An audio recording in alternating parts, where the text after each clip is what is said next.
Okay, so share ko sa inyo to guys, no. So ngayong araw guys, meron tayo ditong phone device guys, no. So itong phone device na to guys ay Redmi Note 12 guys, no. So ito guys yung likod niya guys. Yan. So yung issue guys ng phone device na ito guys ay hindi daw ito nagcha-charge guys, no. Sabi guys ng may-ari guys. So pinadala sa atin guys at pinapa-check sa atin guys yung phone device na ito guys, no. So yung issue pa nito guys ay hindi siya nagcha-charge at kapag i-charge natin siya guys ay sumasama daw guys yung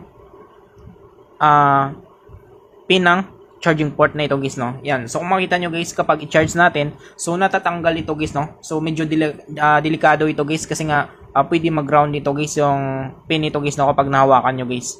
Yan. So ito guys yung issue niya guys ay natatanggal siya guys, no. So masama siya guys kapag i-charge mo siya ay sumasama guys yung pin guys ng charging port guys. Yan. So kung makita nyo guys. Yan. So bunutin ko lang guys yung charger natin kasi nga baka mag-ground tayo. So tanggalin natin to guys. So nabunot na natin. Yan. So kapag nakakabit dito guys sa nakasaksak, huwag niyo ito hawakan guys, no. Pwede kasi itong mag-ground guys. Yan. So ito guys yung ngipin guys ng charging port guys, no. Yan. So hindi siya mag-charge guys kasi nga natanggal na ito guys yung mga ngipin niya guys sa loob guys ng charging port niya guys. Yan. So kung makita niyo guys dito guys sa loob guys ay wala na siyang mga pin guys, no. Or wala na siyang mga ngipin dito guys. Yan. So ito ngayon guys yung ipipix natin guys yung issue guys ng phone device nito guys, no. So try natin guys i-fix guys yung sira guys ng phone device nito guys. So ito pala guys ay meron pang 35%. So 35% na lang to tapos hindi na siya mag-charge. So ang gagawin natin i-power off muna natin ito. So power off natin. Yan. So natin guys ay bubuksan natin guys yung unit na ito guys, no. So tatry natin guys i-fix guys yung sira guys ng phone device nito guys. So para mabuksan natin ito guys, kailangan nating tanggalin muna ito guys yung back cover nito guys sa likod guys, no. Yan. So tanggalin muna natin to guys. Hindi tayo pwedeng maka-direct guys, no, kasi meron siyang bolt sa loob guys. Yan. So meron mga phone device guys na pwedeng mag-direct agad guys, no. Pwede matanggal guys yung cover guys ng frame niya guys, no. So ito guys ay kailangan talaga natin magdaan dito guys. So kailangan natin tanggalin to guys. So para matanggal natin to guys, pwede kayong gumamit guys ng pang-opening tools nyo guys at yung electronic liquid nyo guys at yung heat gun nyo guys, no. Yan. So sa akin guys ay ito lang yung gagamitin ko guys. Yan. So simulan natin.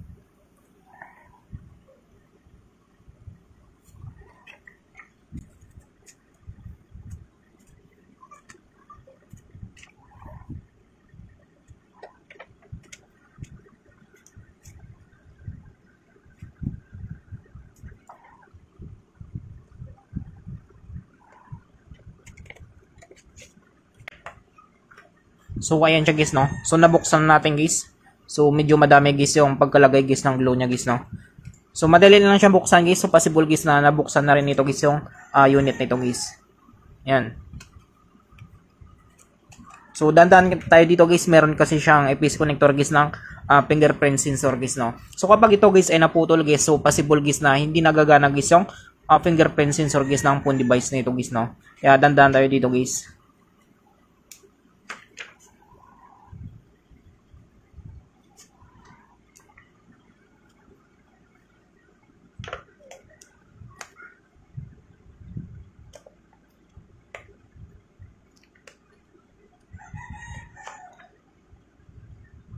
So ayan siya guys. So nabuksan natin guys. So dandan na natin.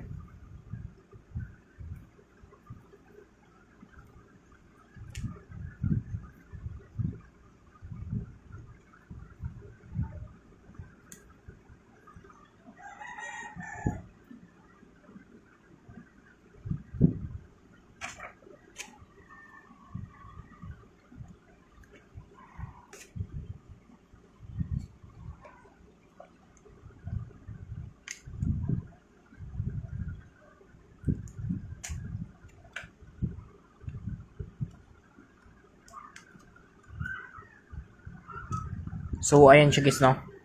So nabuksan natin guys. Yan. So ito guys, meron siyang flex guys sa power flex niya guys. So kapag ito guys ay naputol, so possible guys na hindi natin mapapandar ito guys, no. Kapag ito naputol guys yung power flex nito guys. Yan. So sunod natin dito guys ay bubuksan natin, tanggalin natin guys lahat guys ng mga bolts nito guys, no. So ito guys ay nabuksan nito guys, no. Wala na siya ditong silyado guys. Yan. So buksan natin to guys. Tanggalin natin guys yung mga bolts niya. So ito guys, kulang na guys ng isang bolts dito guys, no. Yan. So kulang siya dito guys ng isang bolts. So dagdagan na lang natin mamaya. Yan. So tanggalin muna natin guys yung mga bolts nito guys. So check natin guys yung charging port niya guys kapag hindi nasira guys yung mga pin niya guys, no.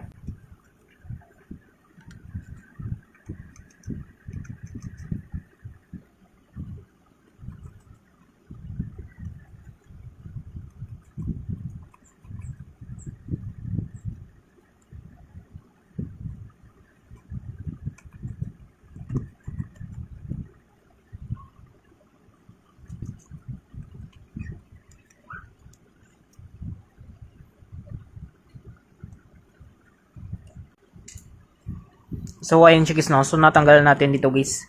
So ito guys ay subukan natin to guys, buksan nito guys, no. So meron pa dito isa guys.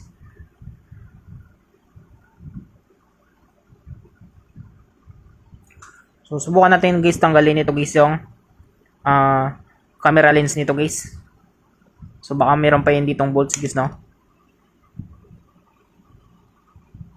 Yan. So ito guys yung lens niya guys. So wala naman siya ditong mga bolts guys, no. Yan. So sunod natin, tanggalin rin natin ito guys yung bolts nito sa baba.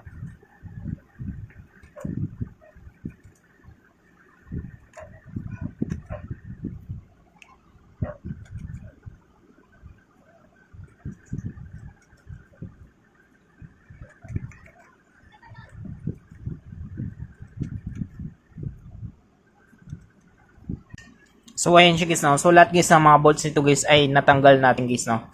So sunod natin dito guys ay tanggalin muna natin guys yung SIM tray nito guys.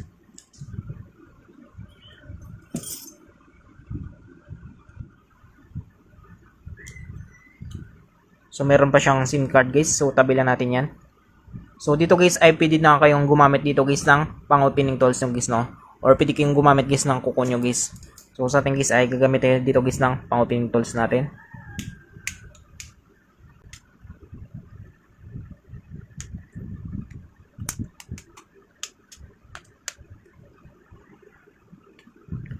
So ayan siya guys, no. So dandan natin. Yan. So ito guys ang loob guys ng Redmi Note 12 guys, no. So delikado dito guys yung power flex na guys, no. So kailangan ingat kayo dito guys. So una natin gagawin dito guys ay tanggalin natin guys yung FBC connector guys ng battery niya guys, no. Or yung tinatawag natin guys na flexible printed circuit na ito guys.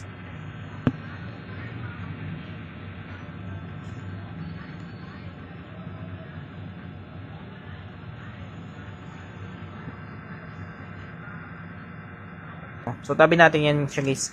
So dito guys, ito guys yung loob guys ng Redmi Note 12 guys, no. So nakita ko dito guys, meron siyang mga tatak dito. Ayan. So may tatak siya dito, Chinese. Tsaka dito. Ibig sabihin guys, kapag may tatak yan dito, ganito yung tatak niya. Ayan. So focus natin. So ibig sabihin nito guys ay refurbish ito guys yung phone device nito guys, no. So dito guys sa battery ay napalitan na rin. Ayan. So ito guys ay refurbish. So una nating gagawin dito guys ay tanggalin natin guys yung cover ng subboard nito guys, no, or yung charging board nito guys. So natanggal na rin natin guys yung battery nito guys. Yan. So refurbish nga ito guys, meron siyang tatak dito guys sa speaker niya guys, no. Yan. So tabi lang natin yun guys. So natin guys ay tanggalin na natin ito guys yung FBC connector guys ng charging nito guys, no. Yan. So natin tanggalin natin guys yung antenna niya guys. So natin ay tanggalin natin guys yung subboard nito guys, no, or yung charging board nito guys.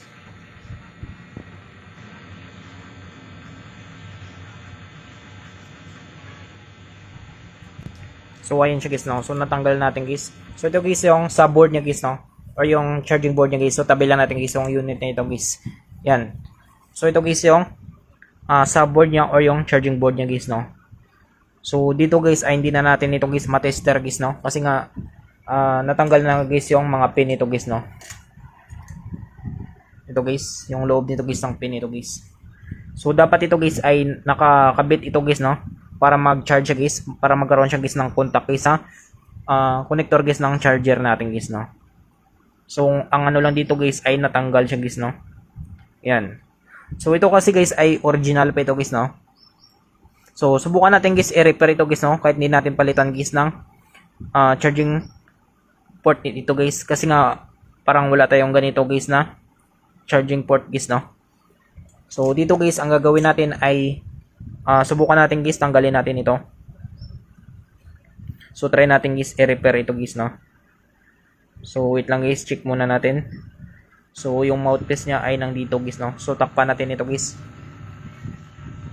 So takpan natin guys yung mouthpiece niya guys, no. Pwede kasi ito guys mapasukan guys ng flux guys.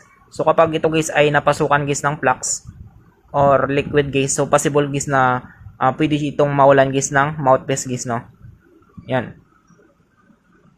So ayan siya guys, so natakpan natin. So pwede na natin ito guys i-repair guys yung charging board nito guys. So ito pala guys yung ano nito, yung port nito guys, or yung charging port nito guys ay nasa 16 pin ito guys, no. Ito guys. Yan. So yung hihinangin natin dito guys ay 16 pin guys, no. Yan. So subukan natin guys i-repair kahit di natin palitan guys. Tingin ko kasi dito guys parang okay pa naman ito guys, no. So subukan natin ibalik guys. So repair natin.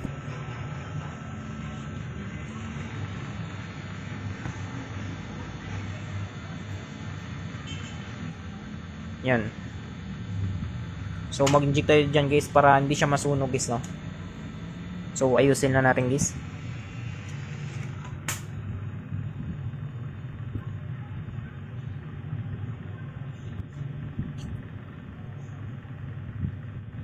So ayan siya guys, no. So painitin lang natin guys yung soldering iron natin guys.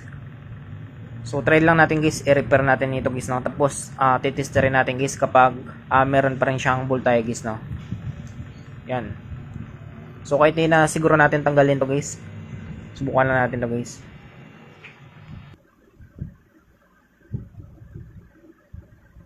So ipo-focus ko lang guys yung video natin guys, no, para makita nyo guys.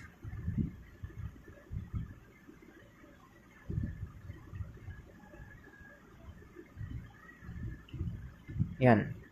So subukan natin guys, ibalik natin ito guys.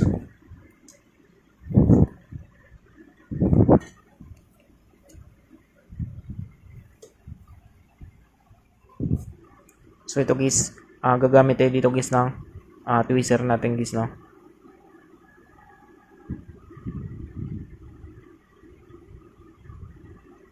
So ayan siya guys.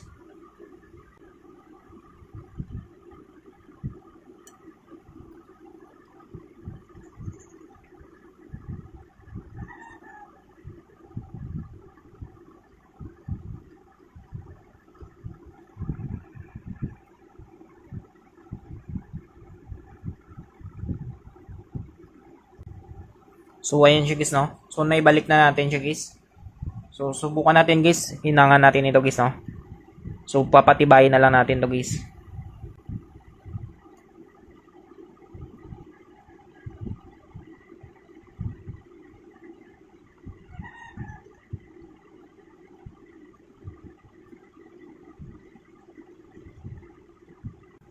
So ayan siya guys. So hinangan natin to guys, no. Subukan natin.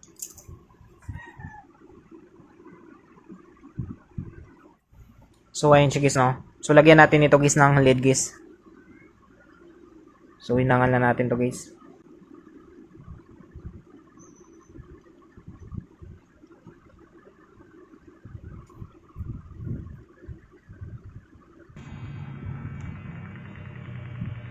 So 16 pin ito guys, no. Kaya kailangan mahinang natin ito guys isa-isa guys.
So ayun siya guys, no. So nainang natin guys yung 16 pin ito guys. So subukan natin guys, no. Subukan natin i-tester ito guys. So subukan natin guys kung meron siyang 5 volts guys, no.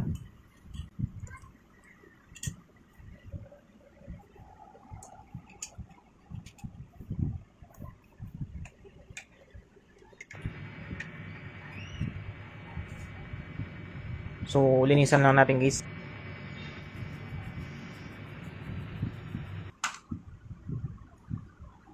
So subukan natin guys, no. So check natin guys kung meron siyang 5 volts guys.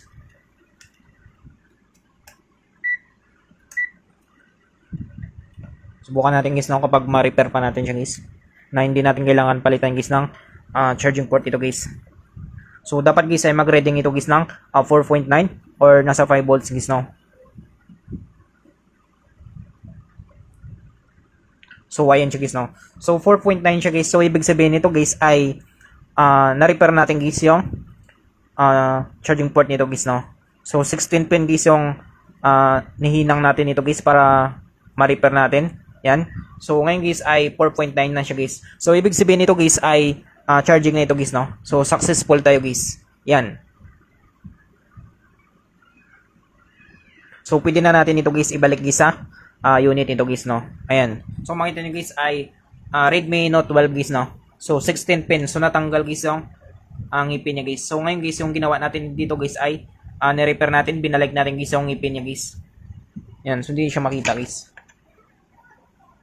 So focus natin. Yan. So 16 pin guys ay nahinang natin siya guys, no. So nabalik natin siya guys sa dati guys na hindi natin kailangan guys palitan guys ng charging board guys, no, or yung charging port niya guys. Yan. So okay na ito guys. So pwede na natin siyang ibalik guys sa unit niya guys, no.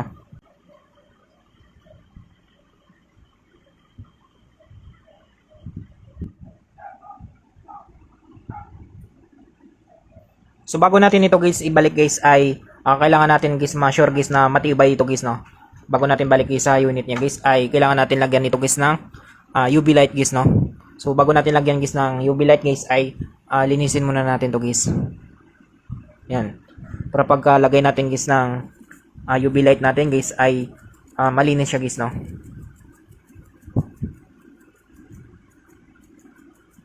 Yan. Sunod natin dito guys ay lalagyan na natin guys ng UV light guys. So ito guys pang patibay talaga ito guys para hindi siya basta-basta matanggal guys sa pin niya guys, no. So kailangan lagyan natin guys ng protection guys. So ayan siya guys. So pang dagdag tibay ito guys yung ilalagay natin dito guys na UV light guys sa mga pin niya guys. Yan. Sunod natin dito guys ay papatuyuin na natin guys ng UV light natin guys, no. So UV glue pala ito guys yung nilagay natin guys at ito guys yung papatuyo natin ay UV light guys, no. So nilagyan muna natin siya guys ng UV glow guys. Sunod natin guys ay ginamitan natin guys ng UV light guys para matuyo siya guys, no. So patuyuin lang natin yan siya guys mga ilang minutes lang. Tapos itatry na natin guys, no, kapag mag-charge siya guys. So base naman guys sa ating digital multimeter guys ay 4.9 siya guys, no. So ibig sabihin guys kapag ganyan yung reading niya ay nasa 5 volts na rin. So ibig sabihin guys ay sure ball na yun siya guys, no, na mag-charge siya guys. So kapag wala siyang reading, so ibig sabihin guys ay hindi tayo nag-successful guys sa ating pag-repair guys ng charging port niya guys, no. Yan. So wait lang natin guys. So ayan siya guys, no. So okay na yan siya guys. So subukan natin ito. So titester natin ulit ito guys, no. So, yan, nalagyan natin guys ng UV glow guys at napatuyo natin guys ng UV light natin guys. So, sunod natin dito guys ay titester natin ulit ito guys, no. Subukan natin guys kung meron pa rin siyang 4.9 or nasa 5 volts guys, no. So, dapat guys meron pa rin siyang reading ito guys na 4.9.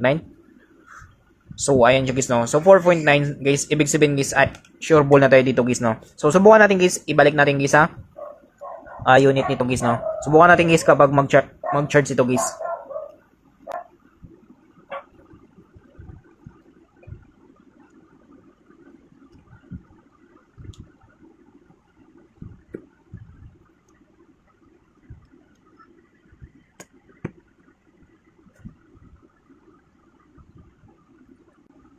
So ayan siya guys, no. So titesting muna natin to guys. So mamaya natin ayusin guys, no. Mamaya natin guys balik ito guys yung antenna guys at yung nilagay natin guys na tape guys sa mouthpiece niya guys, no. So ngayon guys ay try natin guys kapag mag-charge siya guys. So dapat guys ay mag-charge ito guys, no. Kasi nga okay guys yung reading niya guys sa digital multimeter. So subukan natin kapag mag-charge. So ayan siya guys, no. So nag-charge siya guys. So umilaw siya guys, no. So ayan siya guys. So 35% guys. So nag-charge siya guys, no. So na-repair pa natin guys yung charging port guys ng phone device nito guys, no. So ang kagandahan kasi dito guys ay hindi natin pinalitan kasi nga ito guys ay stock pa guys yung charging port nito guys sa board niya guys. Kaya ito guys ay okay pa dito guys, no. Original pa rin ito guys. Yung ginawa natin dito guys ay ni-repair lang natin guys yung charging port nito guys. So ito guys ay nag-charge na siya guys, no. Yan. So ganun lang guys, no. Kung paano natin guys ma-repair guys yung natanggal guys na ngipin guys ng charging port natin guys sa ating phone device guys. So ito guys ay charging na yan siya guys. Yan. So I hope guys na makatulong sa inyo itong video tutorial natin guys, no. Sa mga bago pa lang sa ating channel, huwag natin kalimutan guys i-click guys yung subscribe at yung notification bell button para ma-update ko kayo guys sa susunod natin guys na video tutorial. Thank you guys and God bless sa lahat.